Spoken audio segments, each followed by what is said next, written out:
In 2003, King Mohammed VI of Morocco signed off on a port nobody thought the country needed.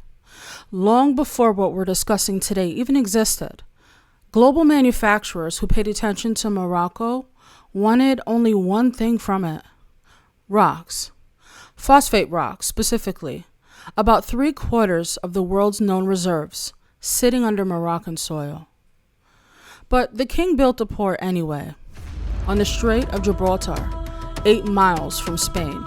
Deep water, world class, with no clear customer.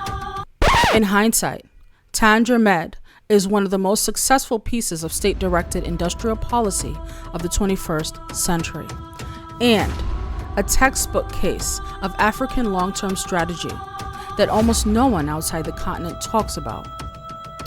It's also the through line for this episode. Morocco didn't get picked for the EV transition. Morocco built the port that made getting picked inevitable.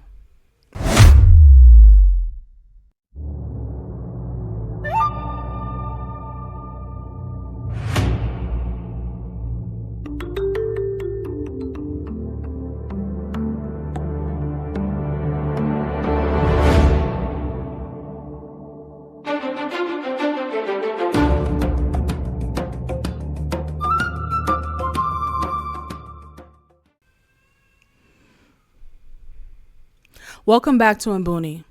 I'm Jennifer, and this is a show about Africa entering the modern age. Today's deep dive: Morocco, the battery factory, the assembly plants, the port that makes it all work, and the strategic patience behind a 20-year build that the rest of the world is just now noticing. This year, Morocco broke ground on a $5.6 billion electric vehicle battery factory, the biggest in Africa, and is part of a bigger play to turn one of the oldest extractive economies from the continent into a manufacturing center of the global EV transition.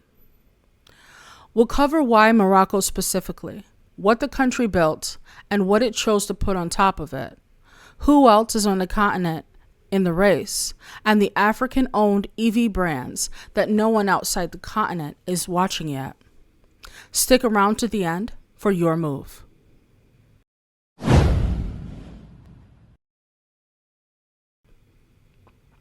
The signal. 3 stories from the week. 1. Stellantis, the parent company of Peugeot, Citroën, Fiat, and Chrysler, confirmed the next expansion of its Kenitra plant in Morocco. Production capacity rising to over 500,000 vehicles a year, and the electric vehicle share increasing every quarter. The Kenitra plant is already the largest auto factory in Africa, and Morocco has gotten Stellantis to expand it every year since 2019. 2. Ethiopia's ban on combustion engine vehicle imports is now in its 2nd year. The policy was announced in 2024. No ICE cars, ICE, internal combustion engine cars. No internal combustion engine allowed in, period. Most analysts assumed that it would get rolled back quietly. It didn't.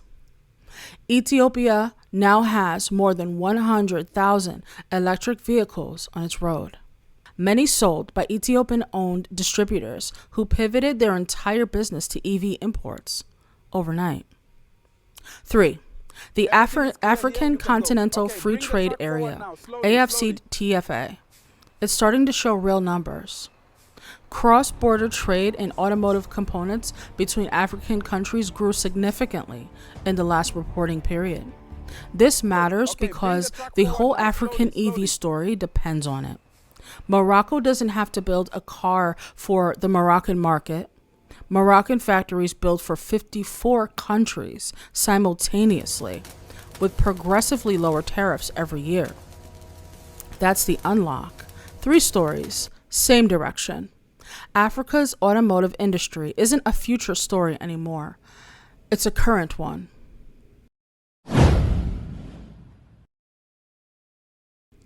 Why Morocco? You have to start with a strategy because the battery factory makes no sense in isolation.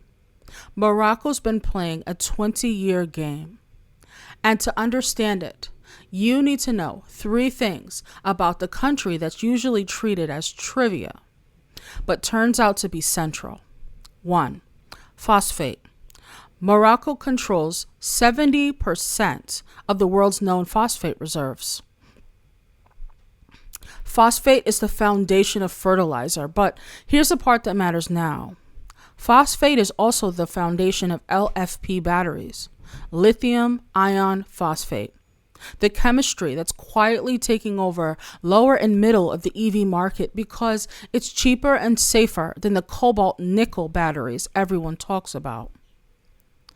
You cannot build LFP batteries at scale without industrial phosphate processing. And Morocco's OCP group, the state-controlled phosphate company that has been building that processing capacity for 2 decades. 2. The Tanger Med port.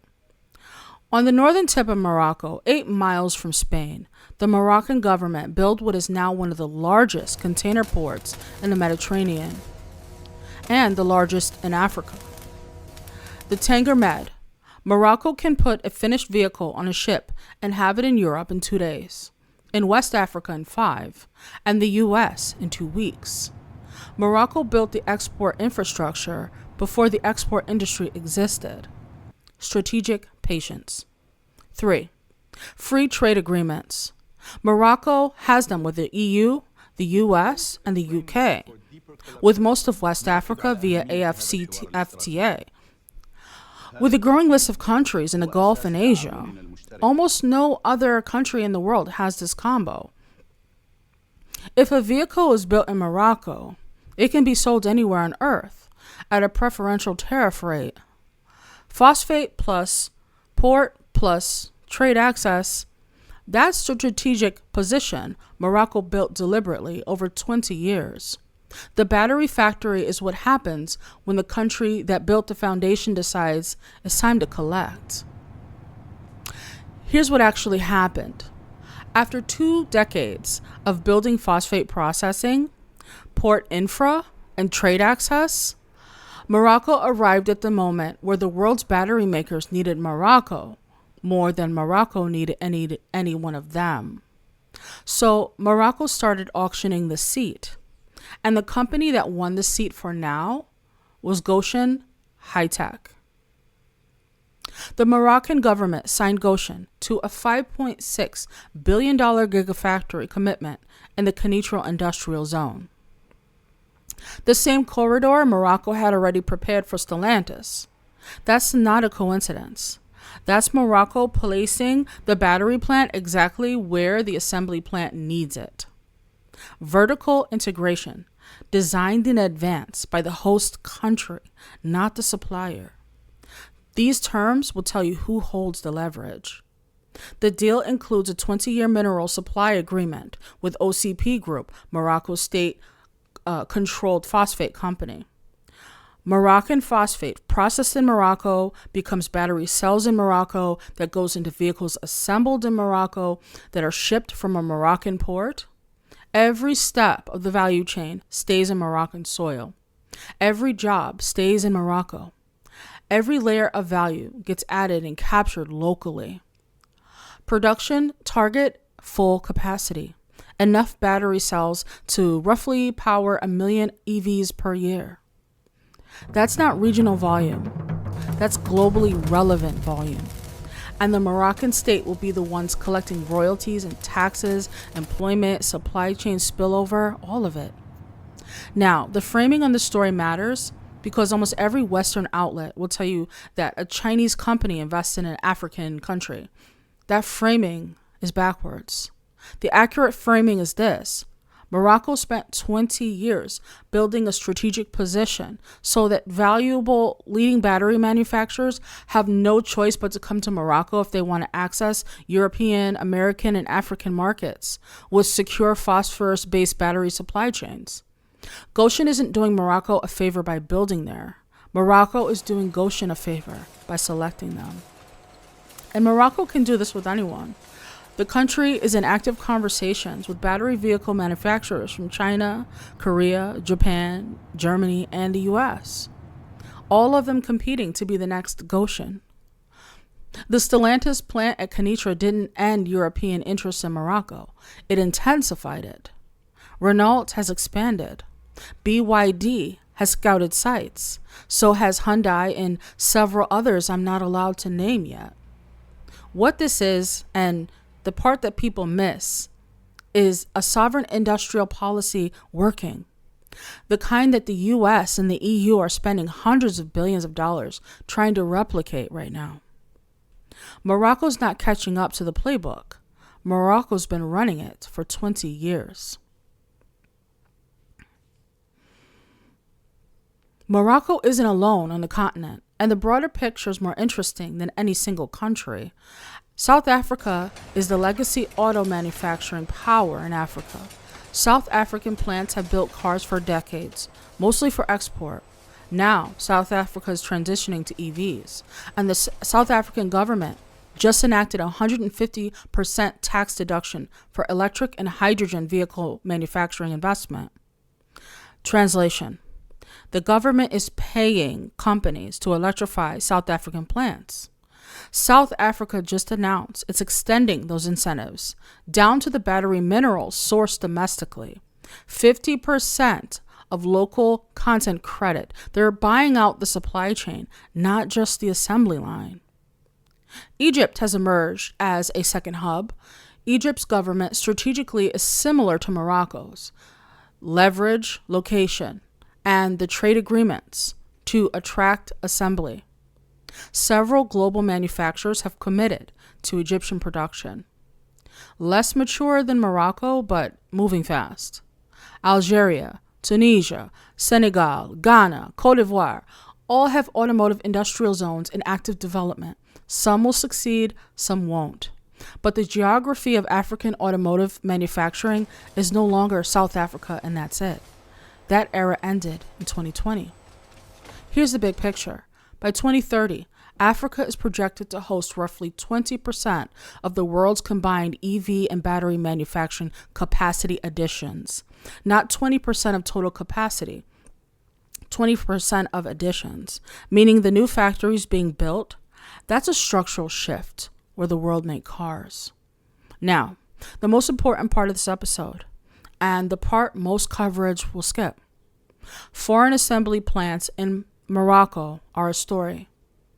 But there's a parallel happening here across the continent, and the protagonists are entirely African-owned vehicle companies, most of which the global press never bothers to name. These are the companies that will define what African mobility looks like long after the foreign assembly contracts get renegotiated. Basigo, Kenya's electric bus company. They sell buses to public transport operators in Nairobi and have expanded into Rwanda. Their business model is unique. Pay-as-you-drive financing, which makes the buses cost competitive from diesel from day one. They're not a startup story. They're operating with vehicles on the road and paying customers with a manufacturing partnership in Kenya. Ampersand, Rwanda's based electric motorcycle company. Two-wheelers are the dominant form of transport in much of Africa, and Ampersand has built a swap station model. Riders trade depleted batteries for charged one in under 2 minutes. They've expanded across East Africa, and they're profitable on a per-bike basis. This is the kind of company that doesn't get global coverage, but is quietly reshaping the category on the continent. Stallion Group, Nigerian conglomerate that owns Nord Automobile, an indigenous Nigerian vehicle assembler producing SUVs and trucks under its brand. Nigerian-owned, assembled, and branded. Kyra Motors, a Ugandan electric vehicle company that's been developing locally manufactured electric buses with Ugandan government backing. Slower moving than the others, but it's a sovereign vehicle company manufacturer story. Spyro, a West African EV motorcycle company with operations across Benin, Togo, Rwanda, Uganda, and Kenya, backed by African investors, tens of thousands of motorcycles deployed. This is the layer that matters. Foreign assembly plants employing Africans is one story. But African-owned vehicle companies serving African markets and exporting outward, that's a structural change. And it's happening right now, mostly without anyone outside the continent paying attention. The point of this show is to make sure you're paying attention before the rest of the world even catches up. Your move. 3 things you can do this week. 1, if you're an investor, public markets or otherwise, start watching OCP Group. They're not publicly listed in the same way that Western companies are, but Moroccan industrial bonds and related sovereign instruments are accessible if you look. More accessibly, watch the African listed companies in this supply chain. The Casablanca Stock Exchange is one of the most underrated in the world right now. And a number of second-order beneficiaries of the EV build-out, logistics, components, port infra, trade there. 2, follow the African-owned EV companies directly. Basigo, Ampersand, Spiral, Stalin, Kira. Most of them are still private, but several have raised from African and emerging market-focused investors, and the funds are accessible to individual LPs if you do the work. At minimum, follow the founders on LinkedIn. These are some of the most interesting operators on the continent, and they're publishing openly about what they're learning. 3, if you're a builder, engineer, software, or supply chain operations, these companies are hiring. Africa-based remote roles, both. The African EV industry has a real talent gap right now, and this creates opportunity. Look at the careers pages. The continent's automotive future is being staffed in real time. This is what I mean when I say it's not too late and it's not too early. It's right now. I want to close on a Moroccan part of the story because it's a model for the whole continent. A country that exports raw minerals stay poor, but a country that exports finished products changes the game. Morocco didn't get here by accident. It didn't get here by waiting for someone else to build the factories. It got here by spending 20 years putting the foundations in, the port, the trade, the processing capacity, the assembly partnerships. So that's when the global EV moment arrived. The world had to come to Morocco instead of the other way around. That's strategic patience. And it's the playbook for every other African economy with resource base and moment of leverage in this transition. There are several. We'll cover them on this show. If this episode landed for you, share it with one person, especially anyone who thinks Africa is still behind on this EV story. The Mbuni Signal newsletter goes out every week with the build tracked in real time. Sign up at mbuni.space. Next episode, we leave the factory floor and turn on the lights. Africa just added more renewable energy in 1 year than it had in the previous 3 combined. We're going to ask the question that every AI and EV story depends on. Can the grid keep up? I'm Jennifer, and this is Mbuni, Africa in the Modern Age.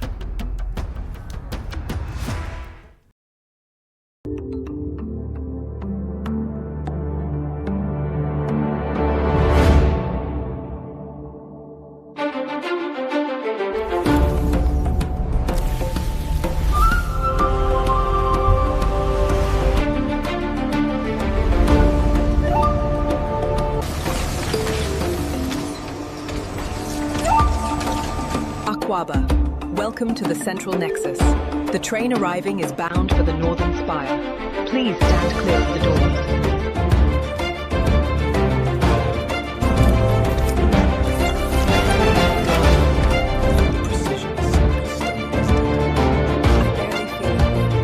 Look up there, isn't that incredible? It's beautiful.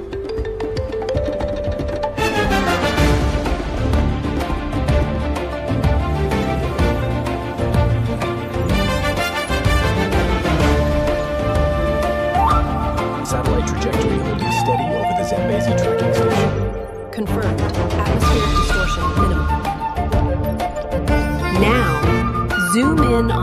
cellular structure of the heart.